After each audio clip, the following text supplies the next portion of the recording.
Alrighty, welcome back everyone. We just talked about the winners and the losers from this past weekend. Definitely quite a bit all over the place, and Ryan Day firmly in the losers category, at least for the time being. We'll see if he can salvage that in the playoff. But let's get into this because it has started in earnest. The coaching carousel, we've had a number of hires over the past 24, 48 hours. The transfer portal, we've had a number of guys jump in, including some big-time ones over the last little bit. So let's get to this really quickly because it's that time of year. December is the craziest month on the calendar for CFB, and it has officially started. And it started down there in Tallahassee, where they had to make two new coordinator hires. Got rid of Alex Atkins, got rid of Adam Fuller, and now they have to rebuild that staff, try to rebuild what they had in 2023. And they started with Gus Malzahn. The UCF head coach has left there. He's resigned, and he's going to take the offensive coordinator job at Florida State.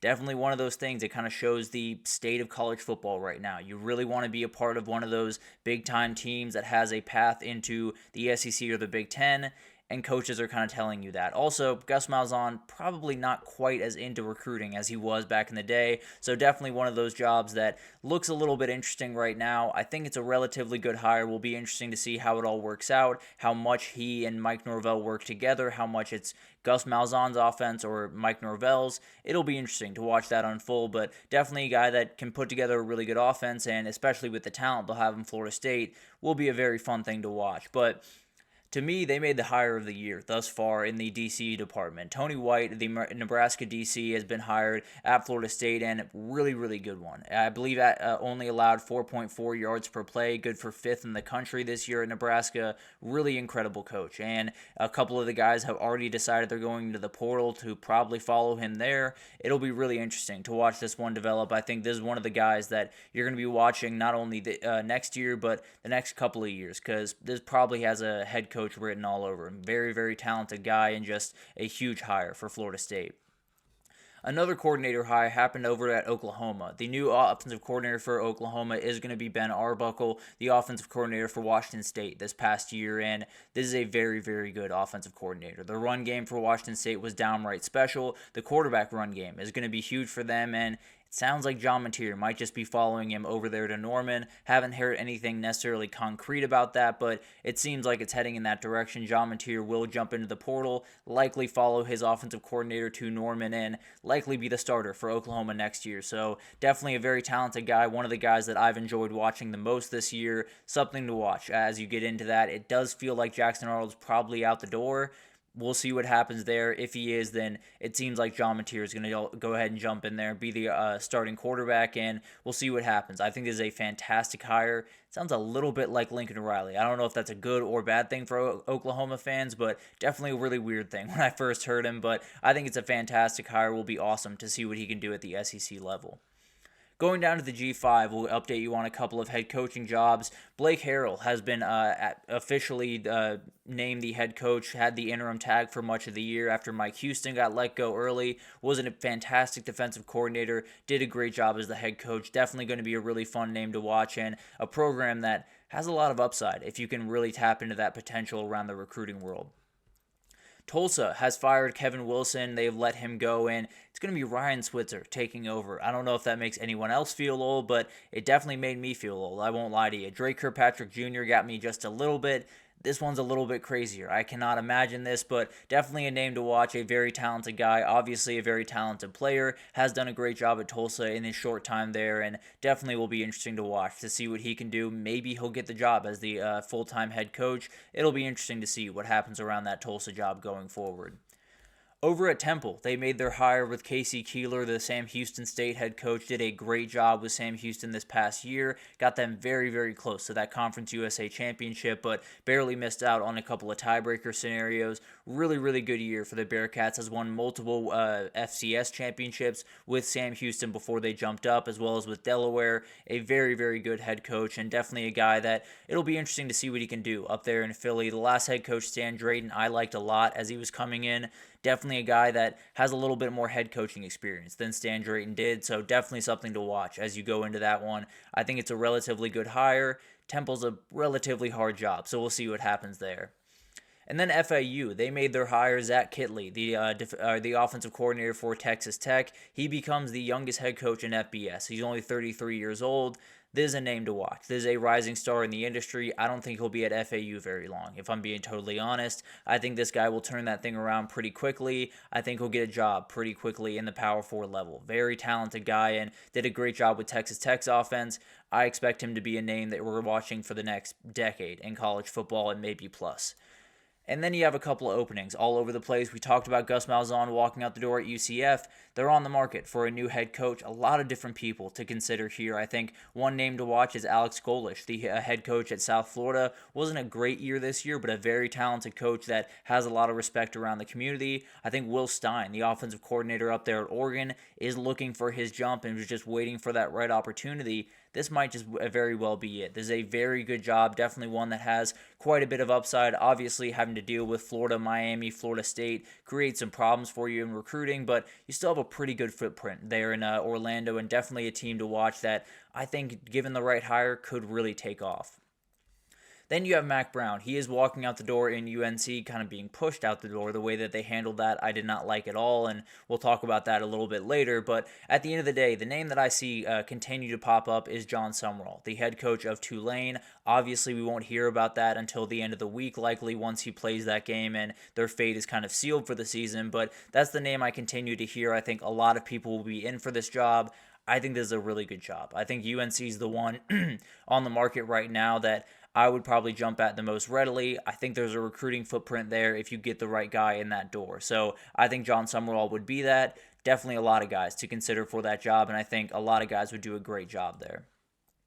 Neil Brown has been let go over at West Virginia, and this one is a very interesting one because there's quite a few names that have popped up for this one. I've seen Rich Rodriguez pop up. I've seen Jimbo Fisher pop up. He is a West Virginian at heart and definitely would be very interesting. Definitely a guy that probably wants to get back in the sport. So maybe that's the hire that they make. I think there's a lot of different guys to look at here, but definitely one to watch. I think West Virginia is one of those jobs that it's really hit or miss. I think you can open a lot of doors there. I think you can do a lot of things. I think Neil Brown started to do that last year. Probably should have done a little bit more in the portal this last offseason to set them up for success this year. But at the end of the day, very incredible job and could be the weird hire of the year if it's Jimbo Fisher.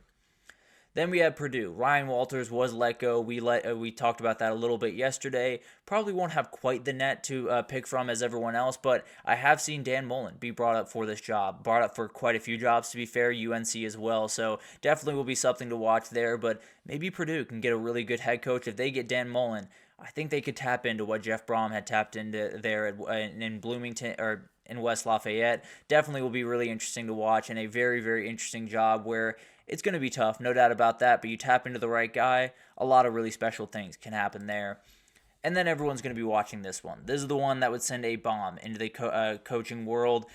I don't think it's going to happen anytime soon. I don't think it's going to happen before the playoff, obviously, and a lot of different things, but if it does happen, the floodgates will open. They will hire a big-time head coach from another program. That program will hire someone, and so on and so on, and we'll have to figure out where we stand at the end of it. That will be the one that will throw a total wrench into this thing, and definitely will be an insane thing to watch. But as of right now, he has a job. I'm not necessarily saying he's not going to have a job, just saying if you were to get fired, that's when this entire thing explodes, and we'll have to figure out where we stand at the end of it. And then you have a couple other G5 jobs. App State opened yesterday. Southern Miss is another one that I think is going to be incredible. Central Michigan, UMass, a couple other ones that are definitely going to be really interesting to watch. Southern Miss, there's a lot of talk around Charles Huff right now. It'll be interesting to see what those are. App State and Southern Miss at the G5 level, I think are really good jobs if you tap into them the right way. And then we'll roll through the transfer portal here really quickly. Miller Moss is in the transfer portal as of right now. It sounds like Auburn, Iowa, a couple other teams are firmly in the mix for this guy. I know UCLA was in during his recruitment early on in high school. Something to watch there. Maybe Michigan gets involved in this one, but the way I see it, it's likely Auburn, definitely Iowa, and we'll see what happens from there. A couple other teams that'll be in the mix. I kind of like Auburn in this one, if I'm being totally honest. I think he would be a guy that I think Hugh Freeze would jump at. We'll see what other quarterbacks jump in, but definitely something to watch there. Caden Salter is also in the portal, the quarterback over from Liberty. This is a downright special athlete. He's had some issues with turnovers throughout this year, but definitely a guy that you can turn on if you're a run-first offense. This is probably the guy that you're going to want to tap into. I think that he will have an absolutely massive market for him out there. It'll be interesting to see where he signs on. Definitely a very talented guy, and I have to assume a power four job will open for him. It'll be interesting to see what that is and what the job is and what the offense is, because he has a pretty particular set of skills with the run game, but definitely a guy that I think is going to be really, really fun to watch, and probably the top quarterback as of right now, right up there with Miller Moss. And then we just got to talk about the Auburn quarterback room. It sounds like they're losing the top three guys this offseason. It sounds like Hank Brown and Holden Grenier are going to walk out the door into the transfer portal. Definitely something to watch. Hank Brown is a guy that I really like. I think the arm talent is pretty obvious on that kid, and definitely will be a name to watch. Peyton Thorne obviously is going out the door, and they just got to hit on whichever quarterback they're going to bring in. We knew that going into the year that this was going to be the year that they had to hit on one, and it just got a little bit more dire with the depth problem that they're probably going to have here in a second. Micah Hudson is another guy to watch, a five-star wide receiver coming out of high school. He signed with Texas Tech and didn't necessarily catch on the way that a lot of other freshman wide receivers did this past year. He's finding his way into the portal, and this will be a huge one. A&M, LSU, I think Texas could get involved. A couple other teams that absolutely are teams to watch here. I think this is one of those guys that anyone would love to get their hands on. Very, very talented player, and although he didn't play too much at Texas Tech this year, definitely someone that, if you put him in the right system, could absolutely explode. Then Kevin Concepcion. This, to me, is the best player in the portal right about now. This dude is a factor on every single team in the country. I've seen a lot of different teams kind of talked about with him. I don't think there's anything really concrete around him yet, but I do see a team like Texas or a team like Alabama or Penn State needs a big-time wide receiver. I see them definitely getting involved with this one. His brother just decommitted from NC State and committed to Kansas State, so a couple of different things to watch there. Definitely a guy that he's getting a lot of calls right now, and a lot of big-time calls. I don't think there's necessarily one that he wouldn't like, frankly. It'll be interesting to watch this one. I think Alabama's firmly involved. I think Penn State will get very much involved. And then I think you see Texas and Georgia and a lot of other teams. This is a very special player, and whoever can get their hands on him is definitely going to want to. And then Julian Humphrey, a very talented player on the defensive side of the ball for Georgia. He got benched earlier this year, kind of recently, for Daniel Harris at that cornerback position, and he has found his way out. This is going to be a huge market. I think Texas is going to be in for this guy. I think A&M is going to be in for him. He's from the state of Texas, so definitely something to watch there. This is a very talented player. He did miss the mark just a little bit this year in some different areas on that team, but at the end of the day, a very talented player, a lot of great measurables, and definitely someone that is going to have a huge market. Is definitely going to be on one of the Power 4 teams, one of the big-time teams next year, if I had to imagine. So that's kind of where we're at right now. A lot of other guys that have jumped in and will jump in today and tomorrow, and we will update you on all of that as it opens on Monday. But a couple other things for the NFL draft here. Luther Burden is going to go into the NFL draft. Have to imagine he's one of the top 3 wide receivers off the board with Travis Hunter and Tedariah McMillan. Really talented kid, and frankly, whoever drafts him, you're getting an absolute dude. I think he might just have a gold jacket in his future. This dude is absolutely insane. And then Caleb Johnson, a remarkable player at running back. He is declared as well. He's RB3 in my mind. I think Ashton Genty and maybe Amarian Hampton are above him. A couple other guys that, frankly, this running back class is absolutely insane. This is one of the best pure runners of the bunch. He's absolutely incredible and definitely will be a really fun guy to watch as he gets into the NFL. But that's where we stand right now. We just got into the month of December. There were much more to come. I promise you that. We will keep you updated as it does, but a couple of big-time hires at the coordinating positions and a couple of big-time players, including Miller Moss, finding their way into the portal. Definitely something to watch as we move forward, and we'll keep you updated as we do. But let's take our third break here, and when we come back, we're going to get into a little bit of a whip around of a couple other teams that we're probably not going to be able to talk about throughout the postseason. Obviously, a couple of teams finished their seasons this past week, so want to give some love to some teams that had some great years, that didn't have some great years, but are going into big-time off seasons. We'll break it all down right after this, so stick with us.